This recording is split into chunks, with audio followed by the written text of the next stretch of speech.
చిత్రంగా బుద్ధవనం అంతర్జాతీయ బౌద్ధ టూరిజం సర్క్యూట్లో తెలంగాణలో అగ్రస్థానంలో నిలిపేందుకు కృషి చేస్తామని పర్యాటక శాఖ మంత్రి జూపల్లి కృష్ణారావు అన్నారు.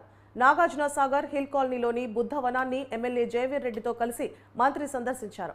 బుద్ధవనంలో బుద్ధుని పాదాల వద్ద వారు పుష్పాంజలి ఘటించి బుద్ధవనంలో మహాస్తూపం, స్తూపవనం, జాతకవనం, ధ్యానవనంలను వారు తిలకించారు.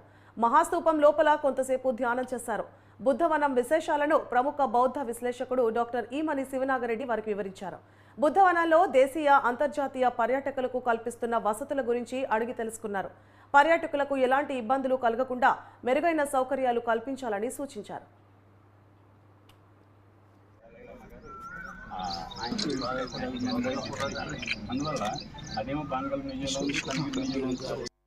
ఇది ఒక గొప్ప ప్రాంతం.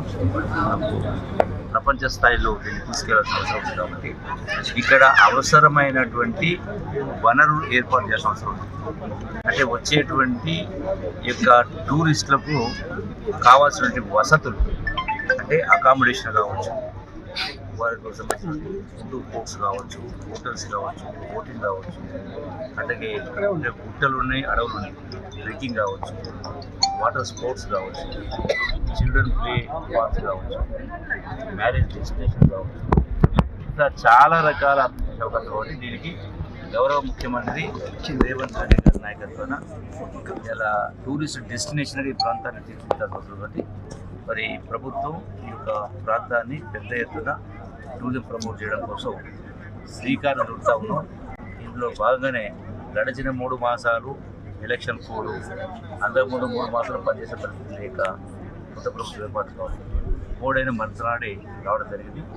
దీనికి గౌరవ శాసనసభ్యులు కూడా వారు కూడా ఇప్పటికే రిప్రజెంట్ ఇవ్వడం జరిగింది. వారందరం కలిసి సమిష్టిగా ఈ యొక్క ప్రాంతాన్ని గొప్ప ప్రాంతంగా చేసి స్థానికంగా ఉన్నటువంటి వాళ్ళు కూడా ఒక నిరుద్యోగ సమస్య కొంతవరకు మనం ఉపాధి కల్పించే అవకాశం ఉంది. కాబట్టి పెద్ద ఎత్తున దీనికి రకరకాల వసతులు కల్పించడం గౌరవ ముఖ్యమంత్రి